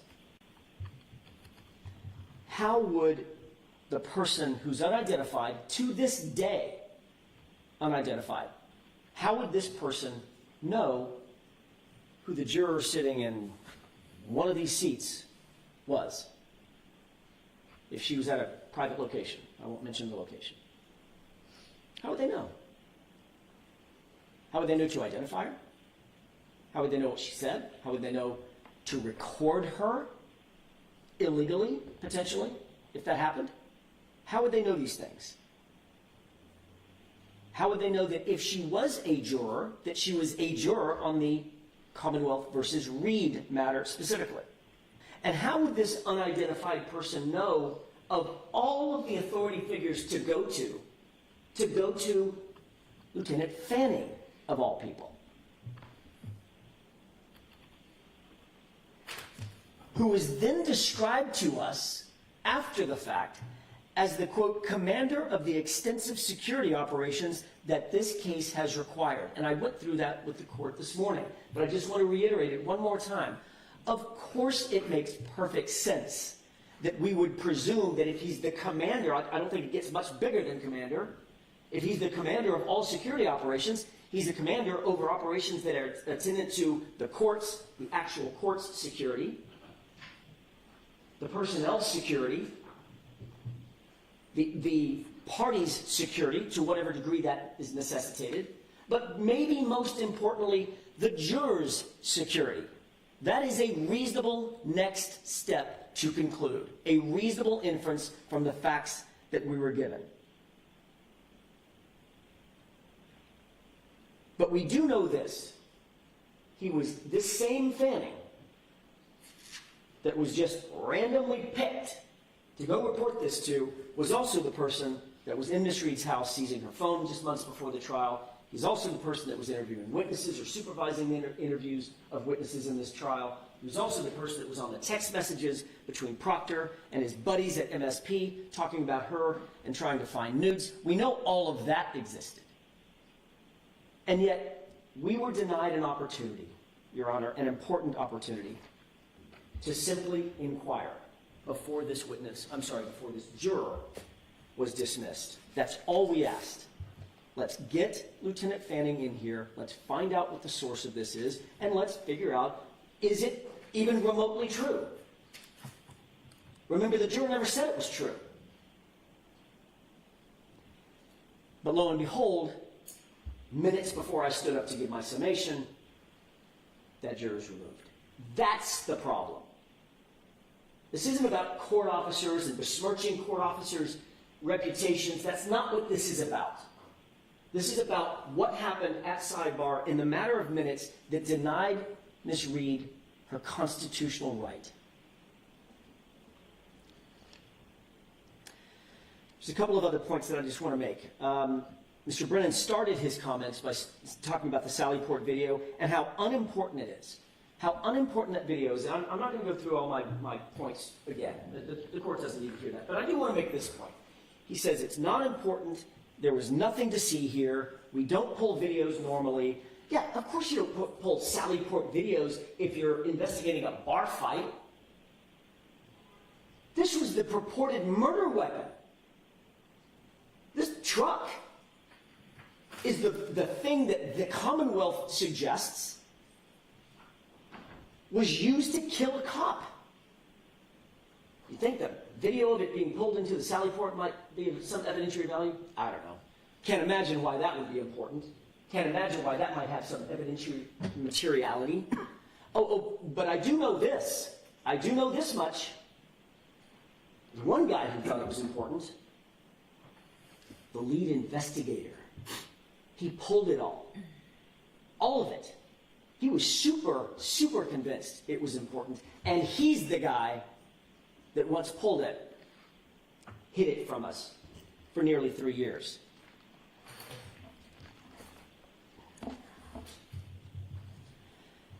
Mr. Brennan spent some time talking about the difference between cracked and missing. Interesting point. Now, I'm not going to go through a bunch of videos and audios. The court has seen all the pictures and photographs that it needs to see, and the court has a very, very good memory. We've never, ever disputed that the light was cracked at 5:07 or so a.m. That's how it got cracked, is the point. It got cracked on that traverse. And a piece was missing. A piece was missing. Not according to me, according to another agency's sergeant, Barros, who said a piece was missing, but it wasn't completely damaged.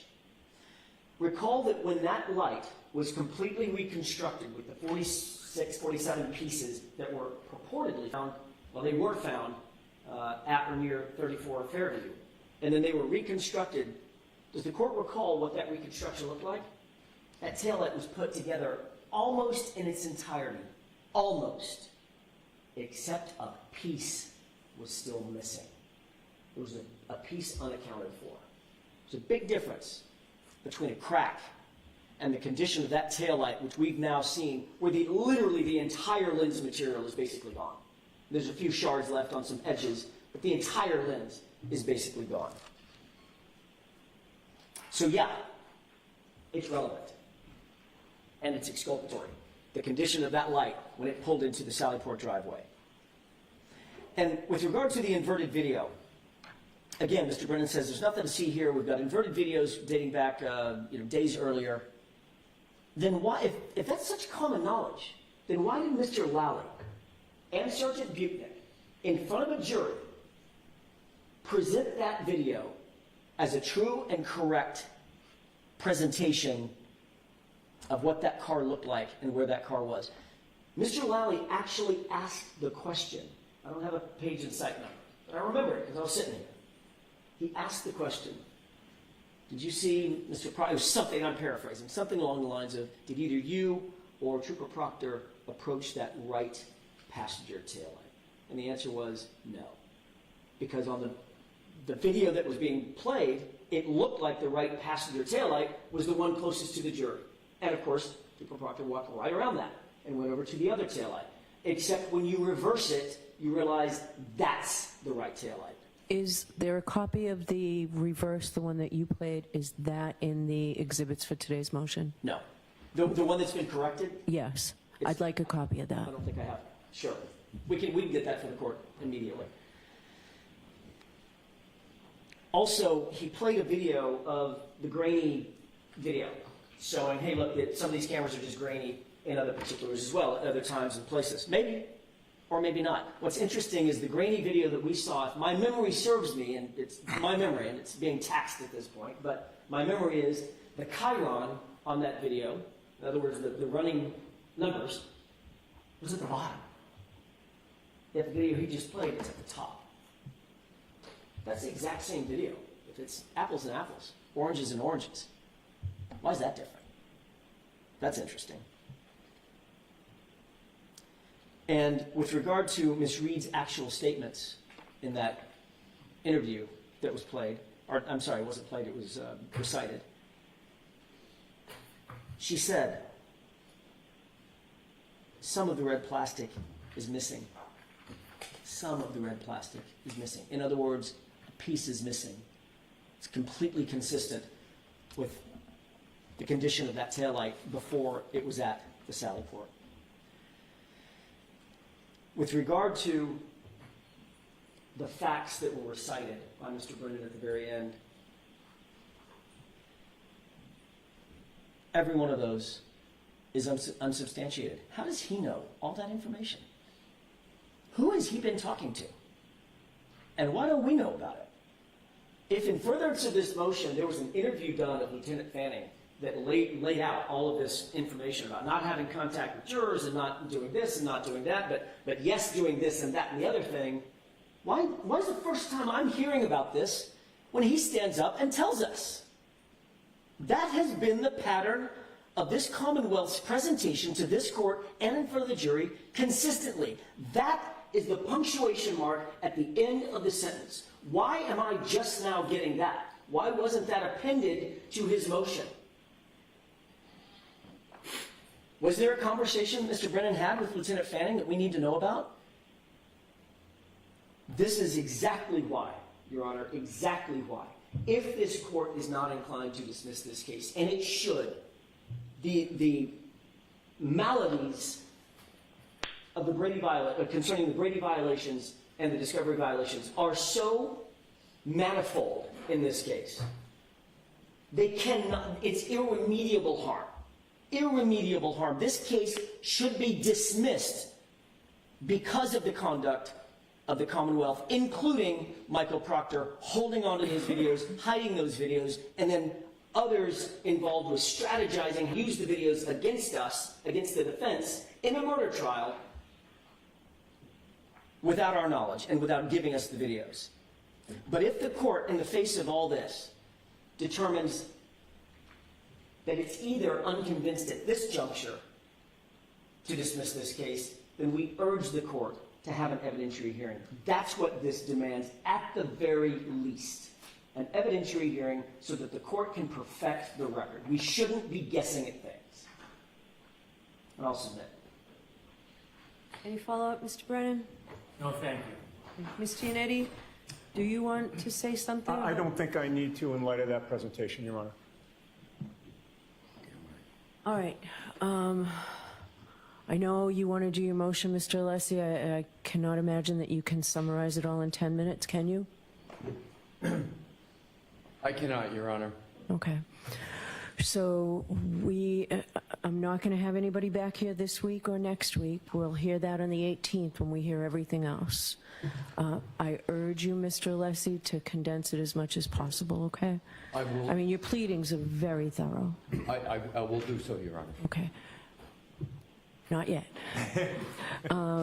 So I gave the parties until, instead of Friday for all the motions in limine, next Monday is fine, but by the following Friday, I want any responses, oppositions, any responses to the other side's motions.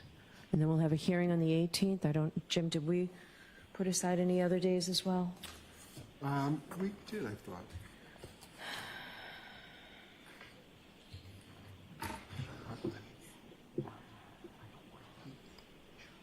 Just a sec. Yeah, we did 18 and 19. That's what I had, yeah. All right. I would expect that we would finish all the motions in limine in 2 days and wrap up whatever we have here. All right. All right. Yes. Fox 25 produced the materials at the beginning of March 1st. I went down to see if I could get a copy. It's on a hard drive. I can't simply look at it in the clerk's office. I would like permission from the parties to be able to make a copy of the hard drive, or if I can get the hard drive and make a copy and return it. Does the defense want a copy as well? Yes, Your Honor. All right. So you can make copies. I'll make 2 copies, and then I'll return the originals to the court. Okay. All right. Just before you leave the bench, Judge, I do not want the court to decide that motion for sanctions until I just supplement the record. I could do it in 3 minutes, and if Go you ahead. don't, you can cut me off. Go ahead. Thank you. Go ahead. Just briefly, Judge. Yesterday, Mr. Brennan represented to this court that I had made an extrajudicial statement regarding Mr. Morrissey and the federal investigation. You'll recall that I stood up in rebuttal and said that it was in court advocating for my client, and said Court TV is not a courtroom. So before you go further, Yes. I don't know if Mr. Brennan was going to give me a Court TV site on that. Is Right. there one, Mr. Brennan? I'll have to provide a video. I think that Mr. Yannetti is referring to that comment that was a court comment. And so I intend on remedying that record. There was also a conversation after with Court TV. All right, so provide it to Mr. Yannetti. Mr. Yannetti, I'll give you an opportunity to respond once you get that. But go ahead, you can tell me what you want to tell me now. Right now, it's out in the court of public opinion that I made this extrajudicial statement. I said specifically I did not. He contradicted me, and that's where we left it, and he said that he would produce the receipts. Now he's admitting he does not have the receipts. There was no court TV interview where I said anything of the sort. That was a Zoom hearing, excuse me, where I was arguing before Your Honor. You know, I would just note, Your Honor, you know, I don't think it makes sense that Mr. Brennan would have done this on purpose because it was so easily disprovable. You know, it's troubling that he would make this damaging accusation without properly vetting it to see if it is true before he attacks opposing counsel. So that was disappointing to me. And I would just point out, and again, I only need 30 seconds, that... You can take your time, Mr. Yannetti. You're not going to be well, we're all 35 minutes. Right. I certainly will not be.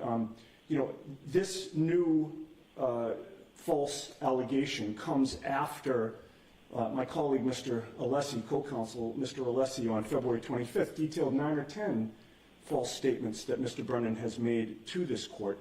And I want to make it clear, I don't need an apology from Mr. Brennan. I don't expect one. But I think perhaps he should apologize to the court. He said today, a lie unchecked becomes the truth. And I just would hope, Your Honor, that you hold Mr. Brennan to the same standard that you hold the defense team. And that's it. I certainly do. So, Mr. Brennan, if you do not have a cite, then I need you to let us all know that as well.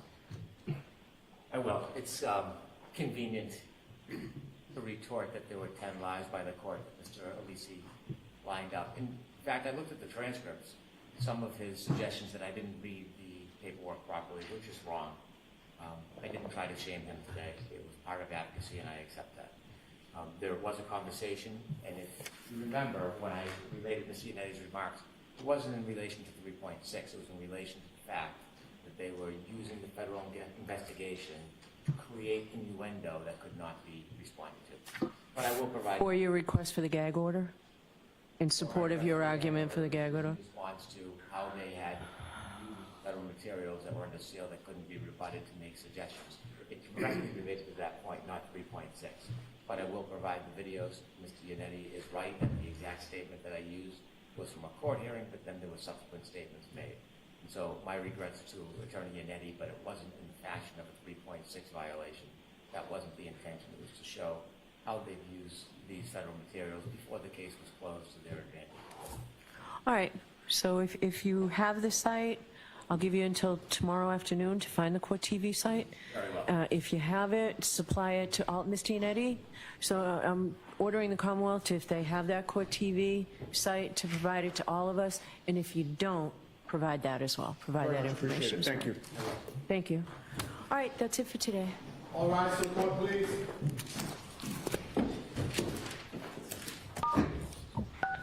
You are muted.